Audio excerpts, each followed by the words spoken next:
Jumpa lagi dengan Beta Fabiola Kahena dalam Yakan Ambon Podcast. Program ini kantongan nama Onderzoek. Onderzoek ini adalah program dari podcast Yakan Ambon yang merupakan bagian dari Yakan Ambon TV. Yakan Ambon TV punya banyak program. Ada talk show, Dijiku Yakan Ambon, ada liputan Yakan Ambon, dan liputan-liputan terkini yang bisa menjadi referensi bagi teman-teman lebih mengenal Yakan Ambon. Termasuk kita sering menghadirkan orang-orang yang menjadi sumber inspirasi bagi kaula muda, bagi kota Ambon, bagi Maluku, untuk mengembangkan potensi diri. Kata nama Onderzoek ini, karena orang Ambon sering mengartikan kata Onderzoek ini dengan cari tahu. Tapi kalau ikut pengertian bahasa aslinya, Onderzoek ini adalah riset, bahasa Belanda ya, dan orang bisa cari tahu apa saja tentang seseorang, lokasi, tempat, di mana saja. Dan podcast Yakan Ambon ataupun acara-acara Yakan Ambon lainnya, kita sering menghadirkan narasumber yang bisa menjadikan inspirasi bagi semua orang. Dan hari ini berbahagia sekali Yakan Ambon Podcast bisa menghadirkan Jason Pati, ya, mahasiswa Yakan Ambon dari Fakultas Ilmu Sosial Keagamaan, Program Studi Pariwisata, Budaya dan Agama, yang pada tahun lalu mengikuti program pertukaran mahasiswa di Amerika Serikat. Luar biasa, selamat datang di podcast Yakan Ambon. Terima kasih Pak untuk kesempatannya. Luar biasa. Jason sekarang semester? Kita sekarang semester 8 Pak. Semester 8. Dan berbahagia sekali bisa hadir di sini bertemu dengan Jason langsung. Kata biasa ketemu di jalan, di kampus, tapi hari ini kata bisa cerita banyak tentang Jason sehingga Betul. Menjadikan pengalaman ini bagi adik-adik maupun masyarakat luas tentang perjalanan pertukaran mahasiswa di Amerika. Nah, Jason ini bisa cerita dulu ini bagaimana sampai bisa ikut dalam pertukaran mahasiswa. Mungkin sekali bisa jelaskan apa namanya, apa programnya, supaya semua kita tahu. Oke. Halo teman-teman semua, perkenalkan beta nama Jason Pati. Dan kemarin program pertukaran yang beta ikuti namanya SUSI. SUSI itu singkatan dari Study of the US Institutes. Itu merupakan program pertukaran jangka pendek dalam kurun waktu 5 minggu dengan beberapa concern yang menjadi tema daripada setiap program pertukaran. Nah, kalau untuk program SUSI ini tamang-tamang akan ada ampa concern atau ampa tema. Iya, betul, ada 4 tema. Yang pertama itu Religious Diversity and Democracy, itu tentang keberagaman dan demokrasi yang beta iko. Yang kedua itu ada Climate Change and Environment. Yang ketiga itu ada Economic Empowerment. Dan yang keempat itu ada Civic Engagement. Tapi untuk negara Indonesia sendiri akan cuma bisa apply di 2 tema. Tema Religious Diversity and Democracy. 1 dan 2. Iya, dan Climate Change and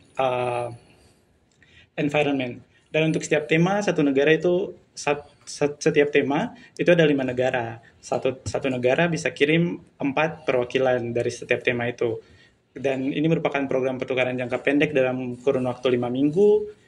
Dan Katun juga di tempatnya itu berbeda-beda sesuai dengan concern daripada Katun punya tema masing-masing. Kayak contoh beta di Philadelphia itu karena berbicara mengenai religious diversity dan demokrasi. Gitu. Iya. Itu bagaimana seleksinya?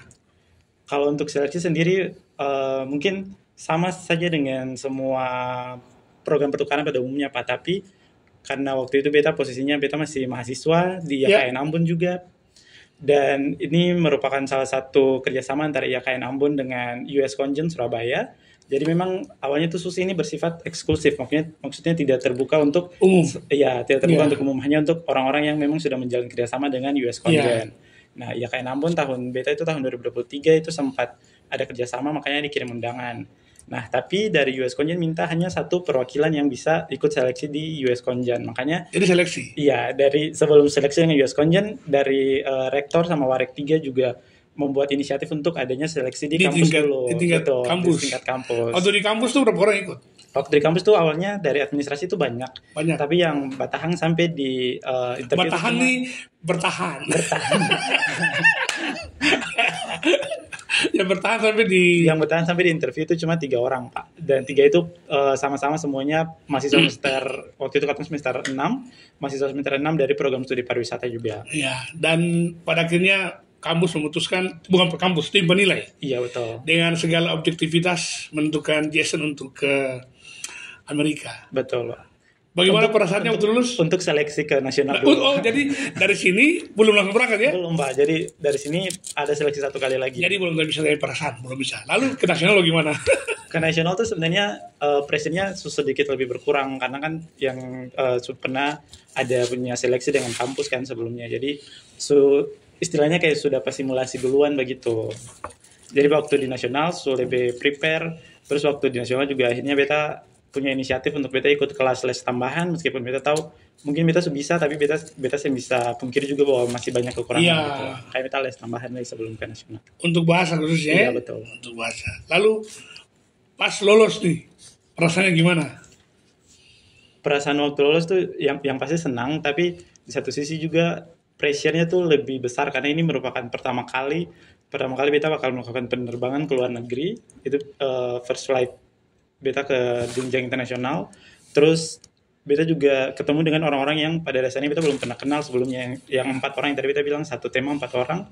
Jadi dari Indonesia cuma 4 orang. Karena Indonesia ada 2 tema jadi 8 orang. Iya, 8 orang ya. Jadi diseleksi semuanya 8. Lalu ya, terus prosesnya tuh yang kayak tadi kita bilang itu perasaan beta juga lumayan gugup karena tamang-tamang tuh bukan dari Ambon. Iya. Ya, jadi beta yang satu tema beta ada 3 orang lain juga, satu dari Jogja, satu dari Palembang sama satu dari Samarinda. Jadi kayak katong merupakan representasi dari beberapa pulau-pulau gitu lah, Pak. Dan untuk perasaan lainnya mungkin lebih ke khawatir juga karena katong kan bertemu dengan suasana baru, orang-orang baru, budaya baru. Itu merupakan satu hal yang menjadi PR besar bagaimana kita bisa beradaptasi nanti. Ya luar biasa. Dan ini pasti awalnya memang berharap harus lolos jenjang ini, tapi kan ada kekhawatiran khusus ya. Pasti kan khawatir, kira-kira kita lulus kesini. Nah mungkin saya cerita bagaimana cara mengatasi khawatir itu. Menurut beta salah satu tips bagaimana menghadapi kekhawatiran kalau misalnya katong ada melakukan sesuatu, yang pertama make sure katong punya lingkungan itu mendukung. Kenapa? Karena ketika katong ada di lingkungan yang mendukung, katong punya progres, itu akan sangat bisa mengimbus katong punya energi supaya katong bisa lebih improve, yang pertama. Terus yang kedua, tetap sadar bahwa katong masih banyak kekurangan sehingga saya boleh istilahnya terbang ke langit ketujuh sampai lupa daratan gitulah. Dan yang ketiga menurut beta, terlepas dari semua itu, kalau ada salah satu istilah bahasa Inggris kayak do your part and let God do the rest. Jadi maksudnya yang penting selalu katong pembagian, lalu sisanya katong kasih Tuhan sayang. Iya, Tuhan memang luar biasa. Nah, sampai di sana nih. Waktu tiba di sana, waktu ikut untuk 2 kelas ini, apalagi bicara soal kultur, soal betul. Keragaman ya. Apa yang Jason perkenalkan di sana soal Indonesia dan juga soal Maluku misalnya? Kalau untuk perkenalan mungkin karena ini kan katong istilahnya ada beberapa, katong pertukaran tuh bukan cuman katong belajar di kelas, tapi ada site visit dan sebagainya. Nah itu kesempatan yang bagus para katong juga untuk memperkenalkan katong punya daerah asal. Kayak misalnya contoh, beta kan punya concern tema tuh tentang keberagaman dan demokrasi. Yang beta angkat tentang isu-isu di awal tahun 2000-an yang pernah ada konflik antara agama. Nah, itu yang beta kenalkan di waktu beta program pertukaran, terus bagaimana katong menjalin hidup lebih harmonis setelah konflik itu. Apalagi dari Yakan Ambon yang kemudian membuat tagline harmoni dalam keragaman. Bagaimana memperkenalkannya? Jadi memperkenalkannya tuh sebenarnya kalau bilang keberagaman, mungkin Indonesia ini beragam tuh bukan cuma karena ada 6 agama, tapi juga ada beberapa agama-agama lokal yang bahkan lebih banyak dari agama yang dilegalkan begitu. Dan kalau untuk cara memperkenalkannya, ya katong bisa pakai. Jadi kalau di program pertukaran itu juga nanti akan ada proses-proses presentasi ya, ada juga proses-proses sharing bersama. Kalau waktu itu beta tuh ada sharing dengan beberapa tokoh-tokoh agama juga di Amerika. Jadi waktu katong berupaya untuk mensejajarkan antara kehidupan keberagaman di Amerika dengan kehidupan beragaman di katong punya daerah asal gitu. Nah, yang Jason lihat soal keberagaman di Amerika dan Indonesia bagaimana? Ini kan studinya langsung kepada keberagaman, dan kemudian Jason mengalami sebuah realitas dari Maluku, pasca konflik, kemudian masuk juga di Yakan Ambon yang begitu beragam. Nah, bagaimana dengan konteksnya di Amerika ketika melihat ini? yang tadi udah bilang sebenarnya keberagaman tuh ada di mana saja di Amerika, di Indonesia itu pasti ada, bahkan di Ambon juga punya banyak keberagaman. Tapi yang membedakan tuh mengelolanya. ya bagaimana cara orang mengelola itu. Iya, benar. Kalau di Ambon kalau menurut beta terlalu banyak regulasi, kemudian terlalu banyak tata aturan dan sebagainya. Indonesia. Iya. Kalau untuk di Amerika itu sebenarnya orang-orang tuh pada individualistis tapi dalam konotasi yang positif. Maksudnya dong saya mau tahu juga dengan orang punya kehidupan pribadi, saya mau ikut campur dan sebagainya. Itu yang bikin beta salut terkait dengan bagaimana orang-orang Amerika mengelola dong keberagaman tanpa adanya diskriminasi terhadap orang-orang yang mungkin berbeda dari dong. Iya, dan memang itu realitas sosial mereka sebenarnya. Betul. Kita saling belajar juga ya, baik dari Indonesia maupun juga dari Amerika. Bahkan beta yang generasi lahir pada saat-saat itu, saat-saat konflik sosial di Ambon, kata mesti berani bilang bahwa kita bisa berdamai bukan karena regulasi. Betul. Tapi kita berdamai karena kita sampai pada titik kesadaran bahwa katong semua boleh begini, ya kita semua boleh begini, gini tidak baik.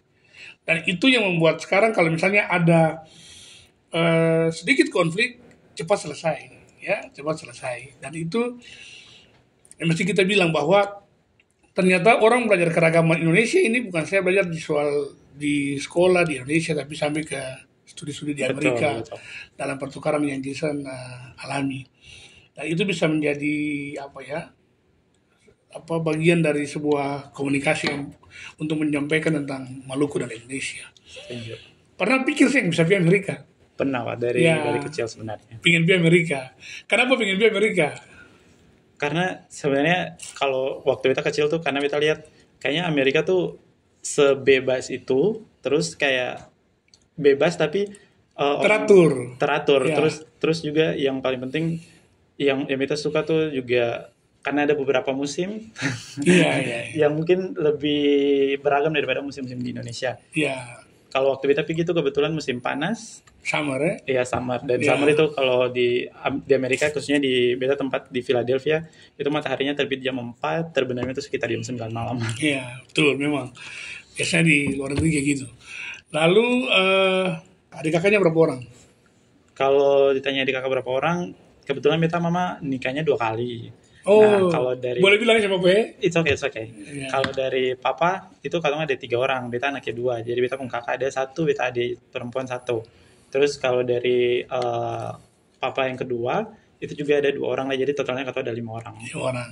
Nah, bagaimana respon keluarga papa Sambung dan mama terhadap perjalanan Jason? Sebenarnya awalnya tuh keluarga tuh juga seng tahu gitu loh. Jadi yang tahu tuh cuman orang-orang di lingkungan kampus sama beta teman-teman tertentu karena beta juga memang seng mau terlalu betul. Seng mau terlalu kayak terkesannya mengumbar-umbar gitu. Jadi sampai kayak hamin berapa gitu baru beta bilang baru beta keluarga gitu. Jadi kayak sampai bikin visa selesai, tinggal berangkat nih.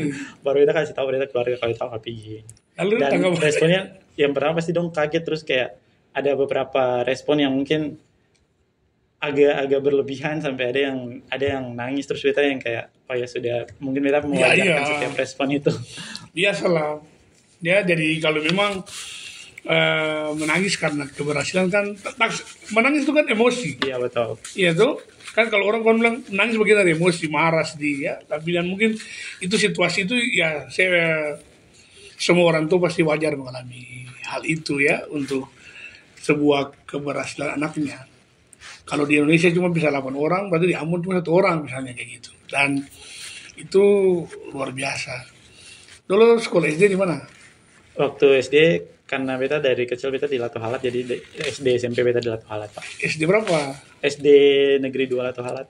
Lalu SMP 5 ya berarti? Iya betul. SMP kalau SMA? SMA di SMA Negeri 2 Ambon. Ulang sekali? SMA Negeri 2. Beta juga. Karena itu SMA Negeri 2 Ambon. Teman-teman SMA 2 ini alumni yang luar biasa yang bisa ke Amerika karena pertukaran mahasiswa. Jadi biasa ya diskusi dengan kakak Jason. Jason, kedepannya apa yang mau dibuat? Kedepannya ini sekarang kan kita posisinya di semester 8. Jadi di semester 8 ini puji Tuhan susah ada mata kuliah lagi. Jadi kita ada skripsian. Judul skripsinya apa? Beta punya judul skripsi pengaruh rotasi kerja terhadap efektivitas dan citra perusahaan PT Angkasa Pura I. Itu belum di ACC, tapi semoga di ACC karena masih pengajuan. Eh, belum dari sini ya. Belum. Baru sampai MCM. Ya, semoga kita doakan semoga berhasil. Lalu rencana ke depan setelah selesai studi S1, rencana lanjut? Sekarang selain karena cuman skripsian, beta juga suka kerja. Di mana kerjanya? Beta kerja sebagai front office di The Natsepa Resort and Conference Center. Oh, Iya. Dan ke sudah berapa depannya lama kerja? ini hari ketiga. Ini hari ketiga baru mulai. Jadi kalau tayangan ini dia siar biasa seperti hari keempat. Jadi puji Tuhan, selamat juga ya, selamat untuk keberhasilannya. Artinya karena sarjana ini dibutuhkan di perhotelan juga, semoga terbaik. Lalu yang kedua, Mungkin planningnya tuh bakal kerja dulu, cari pengalaman. Nanti kalau misalnya iya sih, ada jalan untuk lanjut ya, untuk lanjut S2 atau sejenisnya berarti diambil, tapi ya minimal sudah ada pengalaman lah biar jadi fresh graduate yang sudah pernah merasakan dunia kerja, bukan fresh graduate yang kayak zero experience gitu. iya, karena memang apa ya, alasan pengalaman ini menjadi sebuah apa Tolak ya, ukur juga tolak sih. ukur juga. Karena contohnya misalnya orang wisuda 2021 Juli, dia bekerja di 2021 September, ketika interview tanya pengalaman, dia pengalamannya baru kuliah. Nah, ya ini menjadi catatan juga bagi kita bahwa ternyata memang pengalaman-pengalaman kerja itu menjadi hal yang penting untuk kita bisa studi lanjut, untuk kerja, apalagi dengan dunia internasional misalnya. Iya.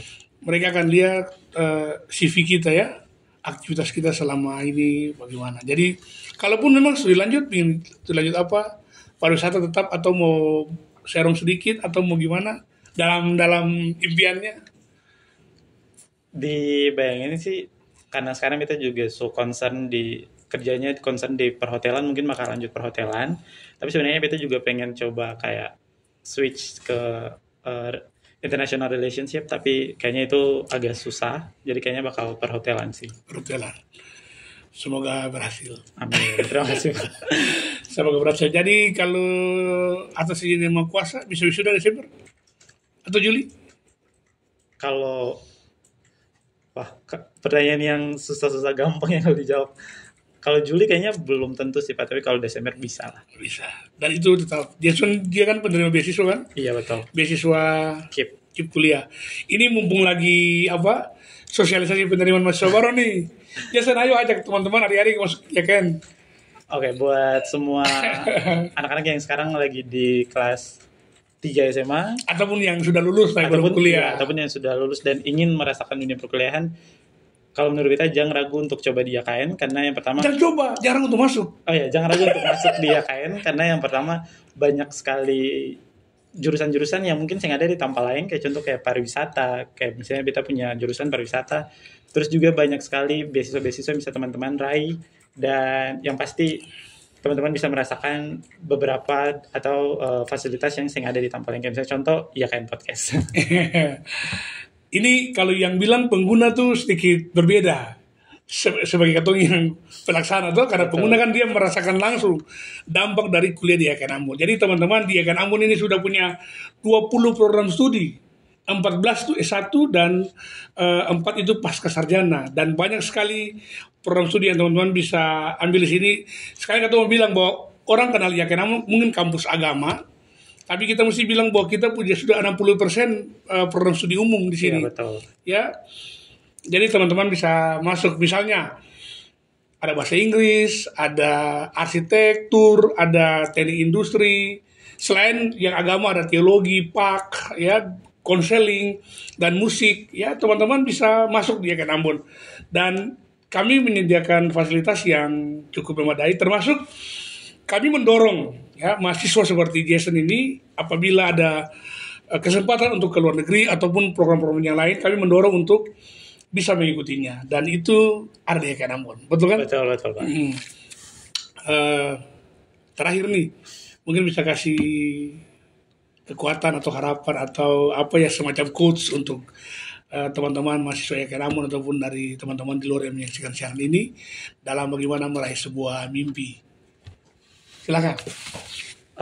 Mungkin lebih tepatnya untuk anak-anak muda di luar sana, yang dibatasi kalian dari mana, yang itu mau bilang cuman jangan pernah ragu dengan apa yang kamu rasa kamu bisa. Jangan pernah ragu dengan kamu punya kemampuan, karena ketika kamu ragu dengan kamu kemampuan, di situ orang lain juga bakal ragu dengan kamu. Intinya yang pertama percaya diri, yang kedua percaya Tuhan. Itu modal yang paling penting sih untuk meraih sesuatu. Mau bilang apa mama nih Bapak?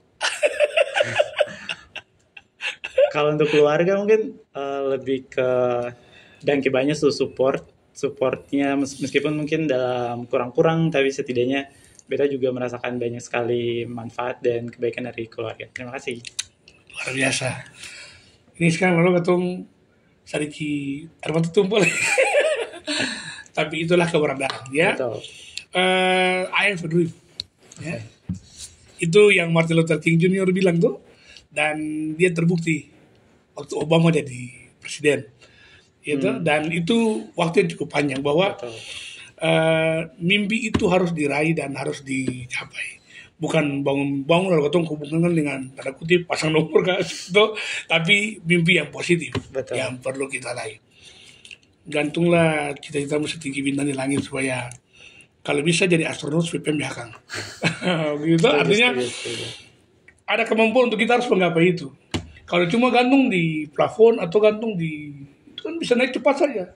Tapi kalau tinggi itu kan ada usaha yang harus kita raih dan kita mengakui proses. Beta sendiri sangat mengakui proses bahwa hidup itu adalah proses, dan apabila kita melewati sebuah proses dengan kekuatan dan ketangguhan maka kita juga mencapai hasil yang baik.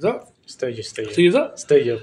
Ya dengan bersampai engkau akan meraih kesuksesan tuh kan yang gampang. Meraih sukses ini kan sama ketemu bikin mie instan. Tapi kita perlu cari kayu, kita perlu bakar, kita perlu taruh air, kita perlu masak dan pada akhirnya mendapatkan sebuah masakan yang enak. Terima kasih Jason. Sama-sama. Sudah hadir di YKN Ambon Podcast on the Souk. Semoga ini bermanfaat bagi adik-adik di luar sana dan semua orang yang menyaksikannya. Termasuk bagi teman-teman yang mau kuliah di YKN Ambon, jangan ragu. Jangan sungkan-sungkan, YKN Ambon menerima kalian semua. Fasilitas, jangan ragu. Beasiswa, jangan ragu. Kualitas, apalagi, jangan ragu. Ya, jangan ragu. Kita menyediakan semua proses kuliah dengan sangat mendukung kemampuan mahasiswa pada setiap bidang-bidang ilmu yang hendak diraih. Bagaimana for semua, Beta Fabio Lekahena pamit.